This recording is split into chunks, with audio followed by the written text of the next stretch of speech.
நம்ம இன்னைக்கு இந்த வீடியோல பார்க்க போற விஷயம் கேட்டீங்கன்னா எலிமினேஷன் சேம்பர்ல இருந்து ரெசில்மேனியா வரைக்கும் நடக்க போகும் சில மாற்றங்களை பத்தி தெரிஞ்சுக்கிறோம். அது மட்டும் இல்லாம எலிமினேஷன் சேம்பர் வின் பண்ண போறவங்களோட ரெசில்மேனியாவோட சாம்பியன்ஷிப் மேட்ச்ல இன்னொருத்தவங்களும் ஆட் பண்ண போறாங்க. அது யாரு, என்ன, எப்படி நடக்க போகுது அப்படின்றது ஃபுல் டீட்டெயிலாக தெரிஞ்சுக்கலாம். இதெல்லாம் தெரிஞ்சுக்கிறதுக்கு முன்னாடி நீங்க இன்னும் நம்ம சேனலை சப்ஸ்கிரைப் பண்ணி வச்சுங்க. இதே போல இன்ட்ரெஸ்டிங்கா ரெஸ்லிங் பார்க்குற உங்க ஃப்ரெண்ட்ஸுக்கு இந்த வீடியோ ஷேர் பண்ணி விட்டுட்டு தொடர்ந்து பாருங்க.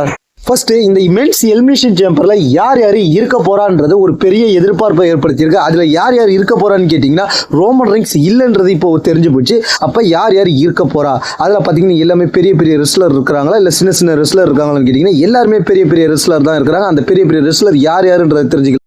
இந்த men's elimination chamber qualification match விளையாடாம ஜான்சன் செலக்ட் ஆனார். அதுக்கப்புறம் செமிசைனை வீழ்த்தி அதுக்கப்புறம் சிஎம் பங்க் செலக்ட் ஆனார். அதுக்கப்புறம் ட்ரிபிள் த்ரெட் குவாலிஃபிகேஷன் மேட்ச்சில் அதாவது ஜிம்மி, அதுக்கப்புறம் வந்து எல்ஏ நைட் இவங்களை வீழ்த்தி ட்ரீம் மேக்கர் குவாலிஃபிகேஷன் ஆனால் ரெமிஸ்ட்ரியை வீழ்த்தி லோகன் பால் குவாலிஃபிகேஷன் ஆனால் அதுக்கப்புறம் வந்து வேற யார் குவாலிஃபிகேஷன் ஆவார்னு கேட்டிங்கன்னா செத்ரோலின்ஸ் ஃபின்பாலரை வீழ்த்தி செத்ரோலின்ஸ் குவாலிஃபிகேஷன் ஆவார். அதுக்கப்புறம் ட்ரிபிள் த்ரெட் மேட்சான Damian Priest versus Braun Strowman versus Jacob Fatu மேட்ச்சில் பிராண்ட் ஸ்ட்ரோமனும் ஜேக்கப் ஃபேக்டரும் அடிச்சுக்கிட்டு வெளில போயிடுவாங்க. அதை பயன்படுத்திக்கிட்டு டேமியன் பெஸ்ட்டை ரிங் அவுட் கவுண்ட் வின் பண்ணி ஜெயிக்க வச்சிருவாங்க.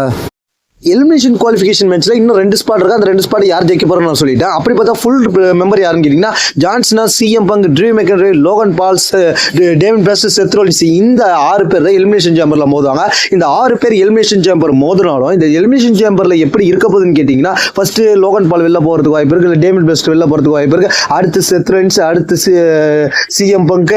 ஏன்னா செத்ரோலின்ஸ் போகும்போது சிஎம் பங்க் அடிச்சு போட்டு போவார். சிஎம் பங்க் அடிச்சு போட்டு போகும்போது ட்ரீம் மேக்கர் பின் பண்ணி வின் பண்ணுவார். அதுக்கப்புறம் வந்து ட்ரீம் மேக்கர் ஜான்சினா வின் பண்ணி ஜான்சினா வந்து ரெசில்மேனியாவில் கோடி ரோட்ஸ்ட மோத போவார். ஜான்சினா வர்சஸ் கோடி ரோட்ஸ் என்ற மேட்ச் வந்து அந்த இடத்துல உறுதியாகுன்ற மாதிரி இப்போ தகவல் வெளில வந்திருக்கு.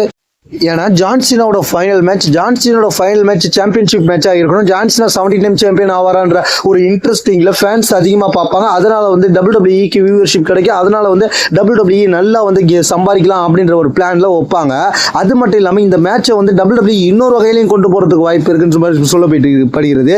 என்ன கேட்டிங்கன்னா இதை சிங்கிள்ஸ் மேட்சாக வைக்காம எலிமினேஷன் சேம்பரில் ஜான்சினா ஜெயிச்சாலும் இந்த மேட்சை இன்னொரு விதமாக கொண்டு போய் வித்தியாசமாக வைக்கலான்ற மாதிரி எதிர்பார்க்கப்படுகிறது. ஏன்னா ஜான்சினா வர்சஸ் கோடி ரோட்ஸ்ன்ற மேட்சை மாற்றி WWE இப்போ ஒரு பிளான் பண்ணியிருக்கிற தகவல் வந்திருக்கு. அந்த பிளான் என்னன்னு கேட்டிங்கன்னா ஜான்சினா வர்சஸ் கோடி ரோட்ஸ்ன்ற பிளானை டியூன் பண்ணி மாற்றி விட்டுட்டு அதுக்கு பதிலாக இடையில ஒரு மெம்பரை சேர்த்து ட்ரிபிள் த்ரெட் மேட்சாக வைக்கலான்ற மாதிரி இப்போ ஒரு பேச்சுவார்த்தை போயிட்டு இருக்கிற மாதிரி தகவல் வந்திருக்கு. அந்த மேட்ச் ஜான்சினா வர்சஸ் கோடி ரோட்ஸ் வர்சஸ் சிஎம் பங்க் இவங்க 3 பேருக்கும் ட்ரிபிள் த்ரெட் மேட்ச் வைக்கலான்ற மாதிரி இந்த ரெசில்மேனியாவில் வைக்கலான்ற மாதிரி ஒரு பிளான் போயிட்டு இருக்கிறதாக இப்போதைக்கு தகவல் வெளில வந்திருக்கு. இதை பற்றி உங்களுடைய கருத்து கீழே உள்ள கமெண்ட் செக்ஷன் கமெண்ட் பண்ணுங்க. தேங்க்ஸ் ஃபார் வாட்சிங்.